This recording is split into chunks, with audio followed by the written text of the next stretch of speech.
so much for an early start. Slept straight through my alarm, so did my partner. Either that or we just couldn't be bothered to get out of bed. Either way, we're on the walk around the rim of the crater right now. It's just crazy.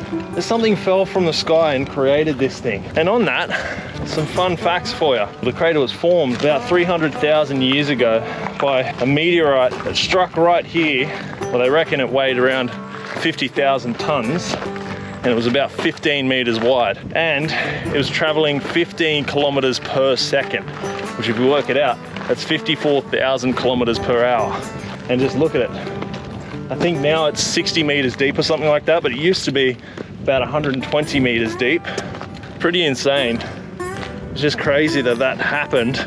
It could happen at any moment, I guess. And I reckon anything around here would have been absolutely vaporized when it hit. I'd love to see a video recreation of what that looks like. Maybe there is one. Might look it up when we get signal.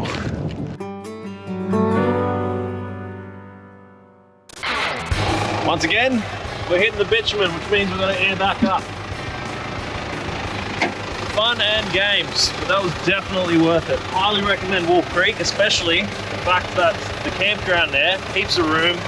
There's portaloos there, not portaloos, they're pit toilets, but it's a free camp. So yeah, so that makes it cool. And the stars last night. That's the other reason why we didn't get up this morning, because I was too busy stargazing. Shooting star after shooting star.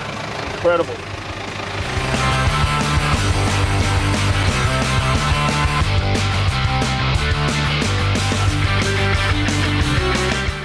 Well, good morning, guys. What's your problem? Making a lot of noise. We are once again back on the road. Quick little stop over here. We had a beautiful and free camp at the giant baobab tree. It's right off the highway, and although you're right next to the road, you don't get too much road noise, which is really good. And that baobab tree looks unreal. Just as golden hour starts to disappear, the silhouette that it leaves looks unreal, but then the Milky Way sitting behind it, man, to die for. Now, we're actually at a little town called Derby. We came here for a couple of reasons. One, to get some fuel, but also to poke around the town and see what it has to offer. Now, one of those things is very significant, which is the baobab prison tree, which is right behind me here. It's a very significant tree for a few reasons. One of them is quite disgusting, and it's a really sad history, and the other reason it's significant is because it's significant to Aboriginal people and their spirituality. I don't know too much about that, but what I do know a little bit about is the sad history behind this tree. Back in the 1830s, a bunch of European men went into the West Kimberleys, kidnapped a whole bunch of young Aboriginal men that were about fighting age, chained them up and dragged them all the way to the coast here. And this tree was basically used like a layover while the Europeans were waiting for a boat. Now, their plan with these Aboriginal men was to use them on their boats for pearling, whether it be working on the boats or diving for the pearls themselves. So yeah, they were basically slaving these poor men. The other reason why they did it was they thought it would make the rest of the tribes more peaceful if they got rid of the fighting aged men. It did not work out that way. Obviously they revolted, and rightfully so. So that's the disgusting part about this tree. And while it is disgusting and it's sad, it is part of history. And I think it's important that we learn as much as we can from the mistakes that these people made. Like, you just don't believe that it's real just because you can't believe that people thought the way that they did back then. The tree is absolutely gorgeous, but pretty sad history. It is cool to see it in person though. These people were treated like animals and locked up in places like this in the middle of winter with next to no blankets. They had one tiny little blanket apparently. They were chained by the neck to these little ring bolts that you see on the floor here. Pretty nasty conditions to be locked up in. With no regard. Some people were locked up here for about 6 months while they're all either awaiting trial or waiting to stand witness in an active case or something like that. But thankfully we live in a different world nowadays.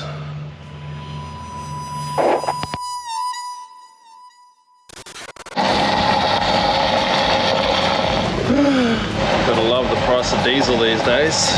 It's the biggest expense that you come across when you're doing a big trip like this, and it sucks, especially at $2.46. And that's actually the cheapest we've seen it in a while, so fun and games. We're just about to pull into the area of our campsite for the night, and I'm so excited because this is my first time driving on a beach on the west coast of Australia.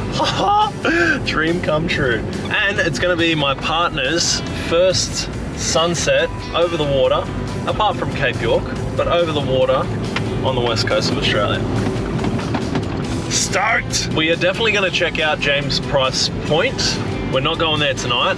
For tonight, we're actually checking out a place that's a little bit further south than that. It's, I've forgotten the name off the top of my head now, but from Wiki Camps, it looks absolutely unreal.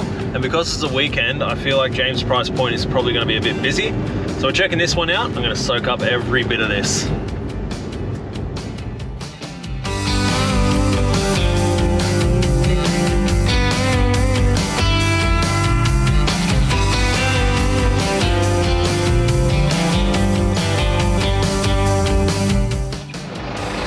So we just got onto the beach and I couldn't be bothered airing down a little bit more. I'm on 25 pound at the moment. Got myself a little bit bogged. So I'll air down another 8 PSI or so and we'll see how we go. Not a good first impression to make on a West Australia beach. You live and learn. Happens to the best of us. You can see how much I've dug in. I didn't get stuck exactly. I got myself out real quick, but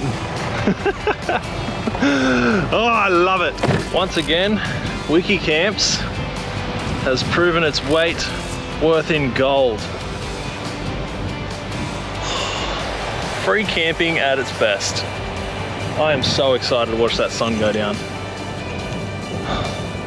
Car's on a bit of an angle, so I might do a bit of a correction, but I am stoked. As you can see, guys, golden hour on the west coast of Australia. For a first timer, it was an absolute success. Oh, it's absolutely beautiful. I'm gonna crack open a few more of these, enjoy them while I'm sitting on the sand here. And if you've got a beer, drink one for me too. I'll see you guys tomorrow.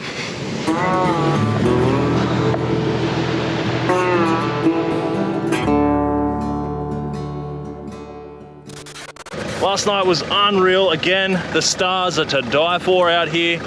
I've never seen stars so good over the ocean before, so it was a real treat. Anyway, we're gonna hit the road and keep exploring. Have you guys ever seen more turquoise water than that? That's incredible, especially with the contrast to the red dirt here. What the heck is going on? Oh, it looks so enticing, but I can guarantee there's some reptiles in there that'll snack on me. So I won't be going for a swim. Look at these grubs leaving rubbish everywhere. Oh, I cannot stand it.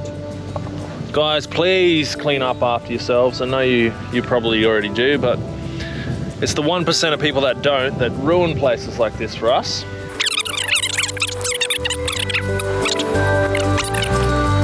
And just as I got done with the rant about toilet paper, this is something I haven't seen before. A dirty nappy. Really?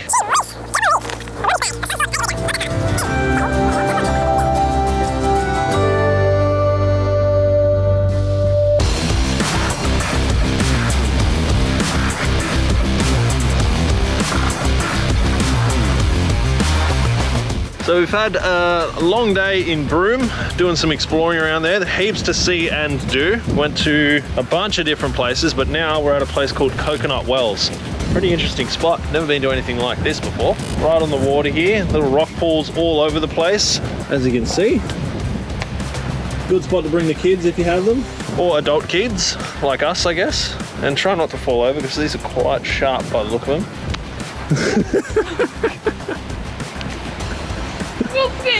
Yeah, cool little rock pools that you can sit down and take a bath in if you want.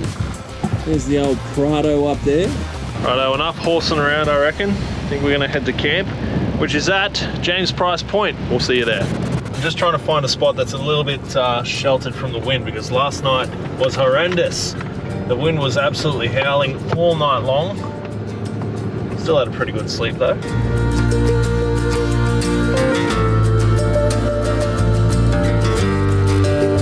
So this is our spot for the night. A little bit of shelter here. Didn't end up finding the track to get down there. I've got a feeling that it's all the way down that way or something, but still pretty good spot.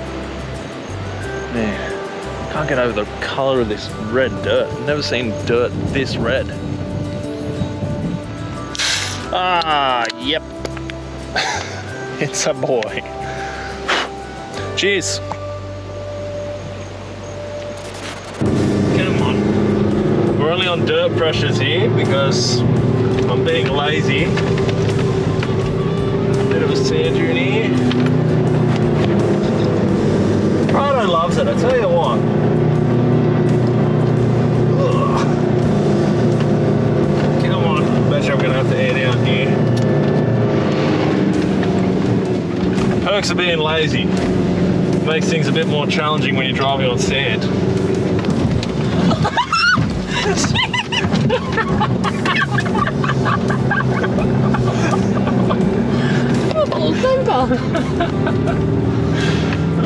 Don't try this at home, guys. I'm mainly doing this as an experiment as well, just to see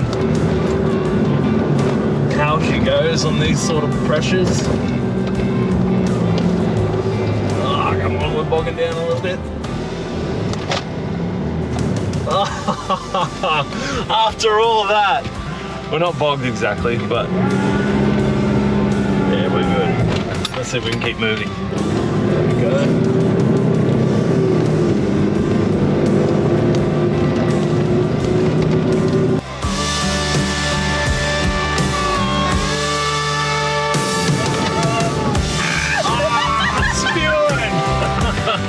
Turns out you can't get up decent sand dunes on 24 pounds. Whew.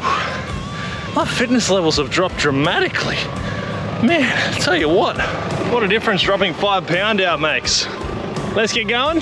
That was fun. So we're still exploring around James Price Point here. And last night, as I said, I couldn't really find the track to get down to this red stuff here.